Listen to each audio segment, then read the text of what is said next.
कहानी की शुरुआत में हमें आर्कटिक की बर्फीली चट्टानों के बीच में एक आदमी को दिखाया जाता है जिसका नाम मिकेल्सन है। मिकेल्सन यहाँ पर पिछले कई दिनों से फंसा हुआ है और वो यहाँ पर मदद का इंतजार कर रहा है। उसके पास एक प्लेन भी होता है जो क्रैश हो चुका है। दरअसल मिकेल्सन अपने साथियों के साथ यहाँ से गुजर रहा था, लेकिन उसका प्लेन क्रैश हो गया जिसमें उसके सभी साथी मारे गए और वो अकेला बचा है। इसीलिए वो यहाँ पर किसी मदद का इंतजार कर रहा है। उसके पास एक छोटी सी मशीन भी होती है जिसका हैंडल घुमाने से आसपास अगर कोई भी हेलीकॉप्टर होगा तो उसे उसका राब्ता हो जाएगा। पर कई बार ट्राई करने के बाद भी उसका कोई राब्ता नहीं होता, क्योंकि ये ऐसी जगह है जहाँ पर कभी कोई नहीं आता। यहाँ से ऊपर जहाँ बर्फ कच्ची होती है, मिकेल्सन ने वहाँ पर मछलियाँ पकड़ने के लिए छोटे छोटे फंदे लगाए होते हैं। उसने कई सारी मछलियाँ पकड़ ली है और वही मछलियाँ खाकर वो अपने आप को जिंदा रखता है। मिकेल्सन अगली सुबह ऊपर चट्टान पर जाता है जहाँ पर वो अपनी मशीन एक बार फिर से ऑन करता है, लेकिन आज भी उसका किसी से भी राब्ता नहीं हो पाता। यहाँ पर हम कुछ पत्थर भी देखते हैं जिन पत्थरों से वो बात करता है। दरअसल उसके साथ जो मर गए थे उसने उन सब को यहाँ पर दफना दिया है। अब मिकेल्सन वापस अपने प्लेन में आ जाता है। वो देखता है जो मछलियाँ उसने जमा करके रखी थी अब वो वहाँ पर नहीं है। मिकेल्सन को लगता है कि जरूर उसकी तरह कोई सर्वाइवर होगा, पर जल्दी उसे वहाँ पर पोलर बियर के पैरों के निशान दिखते हैं। वो समझ जाता है कि यहाँ पर कोई पोलर बियर है जो उसके ऊपर भी हमला कर सकता है, इसीलिए वो भागकर अपने प्लेन के अंदर चला जाता है। अब मिकेल्सन के दिल में एक और डर है और वो डर है पोलर बियर का, जो बहुत ही खतरनाक होते हैं। वीडियो में आगे बढ़ने से पहले आप सबसे रिक्वेस्ट है कि मेरे 99% व्यूवर्स वीडियो तो देखते हैं लेकिन चैनल को सब्सक्राइब और लाइक नहीं करते, तो आप सबसे रिक्वेस्ट है कि प्लीज चैनल को सब्सक्राइब और वीडियो को लाइक लाजमी से कर दिया करें। अगली सुबह वो बाहर आता है। वो देखता है कि चारों तरफ तूफानी हवाएं चल रही हैं, लेकिन फिर भी वो अपनी मशीन को लेकर चट्टान के ऊपर जाता है ताकि वो किसी से अपना राब्ता कर सके। और जब वो मशीन के हैंडल को घुमाता है तो उसमें ग्रीन लाइट जल जाती है, जिसका मतलब यह है कि आसपास कोई हेलीकॉप्टर है, पर चारों तरफ बर्फ की वजह से उसे कुछ भी नहीं दिख रहा होता। तभी वो देखता है कि उसके सामने एक हेलीकॉप्टर है। उसने एक फ्लेयर बनाया होता है, वो उस फ्लेयर को जलाता है और अब हेलीकॉप्टर ने उसे देख लिया है। हेलीकॉप्टर उसकी तरफ आना शुरू कर देता है, लेकिन यहाँ पर हेलीकॉप्टर तूफान की चपेट में आ जाता है, जिस वजह से वो हेलीकॉप्टर क्रैश हो जाता है। मिकेल्सन भागकर हेलीकॉप्टर के पास जाता है। वो देखता है कि हेलीकॉप्टर के पायलट की मौत हो चुकी है, लेकिन उसमें एक लड़की भी होती है जो बहुत बुरी तरह से जख्मी होती है। और अब मिकेल्सन हेलीकॉप्टर के दरवाजे को तोड़कर उसके ऊपर लड़की को लेटा देता है, क्योंकि वो उसकी जान बचाना चाहता है। और अब मिकेल्सन उस लड़की को खींचता हुआ बड़ी मुश्किल से अपने प्लेन तक ले आता है। वो उसे प्लेन के अंदर ले जाता है जहाँ पर लड़की को होश आ जाता है। वो उससे बात करने की कोशिश करता है, लेकिन लड़की को इंग्लिश नहीं आती और जो लड़की की लैंग्वेज होती है वो मिकेल्सन को नहीं आती। मिकेल्सन देखता है कि उसके पेट पर एक बहुत बड़ा जख्म है जिसमें वो स्टिचेस लगाता है। लड़की एक बार फिर से बेहोश हो जाती है, जिसके बाद मिकेल्सन उसके लिए एक नोट लिखता है कि मैं जल्दी तुम्हारे पास वापस आऊंगा। वो उसके हेलीकॉप्टर के पास जाता है जहाँ पर पायलट की डेड बॉडी होती है। वो उस पायलट को वहाँ पर दफना कर उसके ऊपर पत्थर रख देता है, जिसके बाद वो हेलीकॉप्टर को चेक करता है जहाँ पर उसे एक आर्कटिक का मैप मिलता है, मतलब कि वो उस मैप के सहारे यहाँ से निकल सकता है। साथ ही उसे कुछ जमे हुए नूडल्स और एक स्टोव भी मिलता है। पिछले कई दिनों से वो कच्ची मछलियाँ खा रहा है और अब क्योंकि उसके पास स्टोव है इसीलिए वो खाना पकाकर खा सकता है। मिकेल्सन को वहाँ पर उस जख्मी लड़की और पायलट की फोटो मिलती है। उन दोनों के साथ एक छोटी बच्ची भी होती है। वो समझ जाता है कि ये एक फैमिली है और अब मिकेल्सन की वजह से पायलट की मौत हो चुकी है, क्योंकि उसी को बचाने के लिए पायलट अपने हेलीकॉप्टर को उसकी तरफ लाया था, जिस वजह से उसका हेलीकॉप्टर क्रैश हो गया और उसकी मौत हो गई। मिकेल्सन के दिल में इस बात का बहुत दुख होता है। वो सारा सामान लेकर अपने प्लेन में आ जाता है। तभी बाहर से उसे आवाज आती है और जब वो उस जगह जाता है जहाँ पर उसने मछली के लिए ट्रैप लगाया था, वो देखता है कि उस फंदे में बहुत बड़ी मछली फंस गई है, जिसे लेकर वो वापस अपने प्लेन के अंदर आ जाता है और स्टोव जलाकर नूडल्स और फिश बनाता। दरअसल पिछले 6 महीनों से वो यहाँ पर फंसा हुआ है और आज 6 महीनों के बाद पहली बार उसने पका हुआ खाना खाया है। वो उस लड़की को भी कुछ खाना खिलाता है और उसके बाद उस मैप को भी चेक करता है जो कि उस लड़की के हेलीकॉप्टर से मिला था। मैप को चेक करने से उसे पता चलता है कि यहाँ से कई किलोमीटर दूर एक ऐसा पॉइंट है जहाँ पर लोग हेलीकॉप्टर से आते हैं, जहाँ पर इन्हें रेस्क्यू किया जा सकता है। और अब वो डिसाइड करता है कि वो लड़की को लेकर यहाँ से निकल जाएगा, क्योंकि जल्दी ठंड और भी ज्यादा बढ़ने वाली है। टेम्परेचर -40 से 50 डिग्री तक पहुँच जाएगा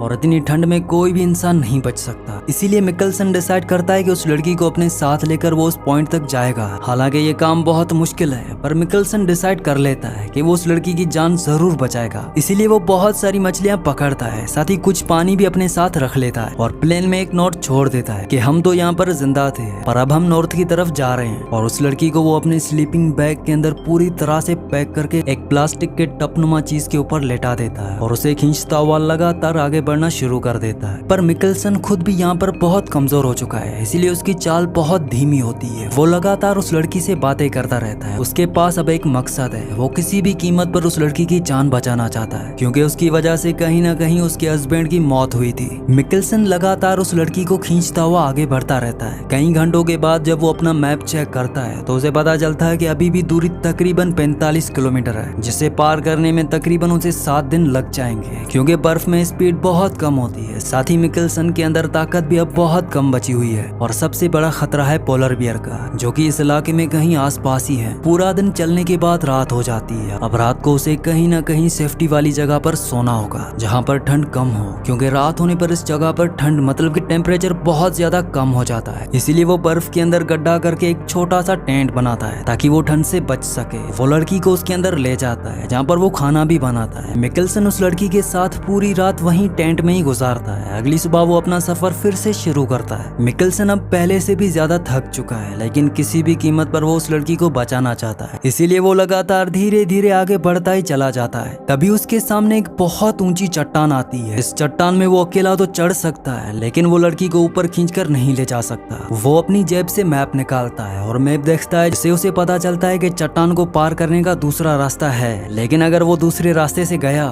तो उसे 4-5 दिन और भी ज्यादा लगेंगे और उसके पास इतने खाने की सप्लाई नहीं है कि वो उतने दिनों तक सरवाइव कर सके। इसीलिए अब उसे उस चट्टान के ऊपर लड़की को खींचते हुए लेकर जाना ही होगा। अब सबसे पहले वो खुद चट्टान के ऊपर जाता है और वहां से रस्सी से वो लड़की को खींचना शुरू कर देता है। वो धीरे धीरे उसे ऊपर खींच रहा होता है, पर तभी अचानक उसके हाथ से रस्सी छूट जाती है और लड़की घिसटते हुए वापस उसी जगह पर पहुंच जाती है। मिकेल्सन समझ जाता है कि यहाँ से लड़की को ऊपर खींचना नामुमकिन है, इसीलिए वो ऊपर से सारा सामान नीचे लाता है। वो समझ चुका है कि अगर उस लड़की को बचाना है तो उसे दूसरे वाले लंबे रास्ते से ही जाना होगा, और अब वो धीरे धीरे उसी लंबे रास्ते से आगे बढ़ना शुरू कर देता है। यहाँ लड़की बहुत ज्यादा जख्मी है, इसीलिए उसकी तबीयत पहले से भी ज्यादा खराब हो चुकी है। मिकेल्सन लड़की को खींचता हुआ पूरा दिन चलता रहता है और अब रात हो जाती है। रात होने पर उसे कहीं ना कहीं शेल्टर लेना होगा, क्योंकि रात को ठंड बहुत ज्यादा बढ़ जाती है। साथ ही पोलर बियर का भी खतरा है। तभी चट्टानों के बीच में उसे एक छोटी सी सुरंग दिखती है। वो समझ जाता है कि ये पोलर बियर की सुरंग है, लेकिन उसके पास इसके अंदर जाने के अलावा और कोई रास्ता नहीं है। मिकेल्सन की किस्मत अच्छी होती है कि उसके अंदर पोलर बियर नहीं होता। वो लड़की को लेकर अंदर चला जाता है, जहाँ पर वो खाना बनाता है, लेकिन अब उसका गैस भी खत्म हो चुका है, मतलब कि इसके बाद वो पकाकर खाना नहीं खा पाएगा।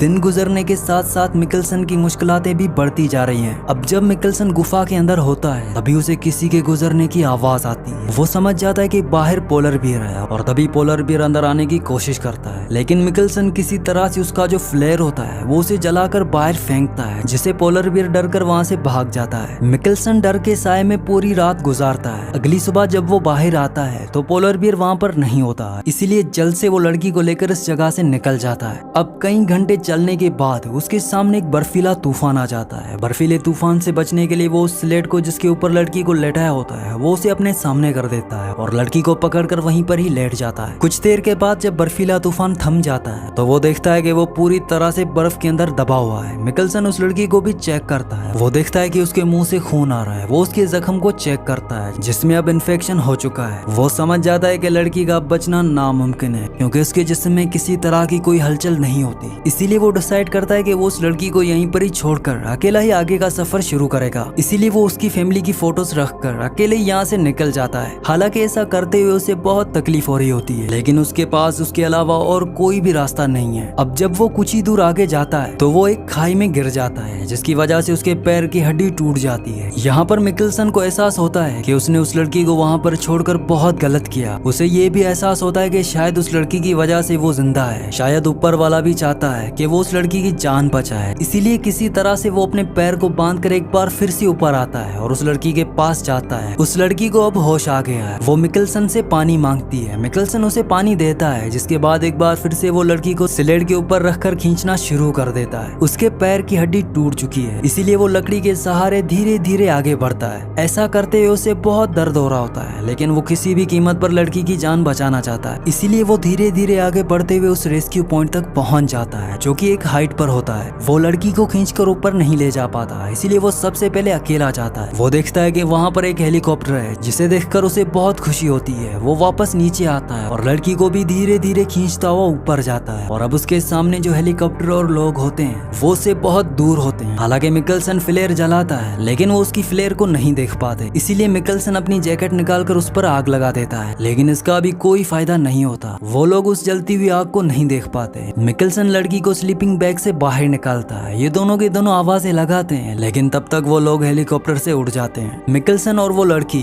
पूरी तरह से टूट जाते हैं। वो समझ जाते हैं कि ये उनकी जिंदगी के आखिरी पल है। मिकलसन उस लड़की का हाथ पकड़कर वहीं बर्फ के ऊपर लेट जाता है। वो उस लड़की से माफी मांगता है। वो कहता है कि मेरी वजह से तुम्हारे हस्बैंड की मौत हो गई और अब तुम्हारी भी मौत होने वाली है। इसके बाद लड़की के साथ साथ मिकलसन की भी आंखें बंद हो जाती हैं। तभी अचानक हम देखते हैं कि मिकलसन के बाल हिलना शुरू हो गए हैं। दरअसल उसके पीछे हेलीकॉप्टर आ चुका है। उन लोगों ने इन दोनों को देख लिया था।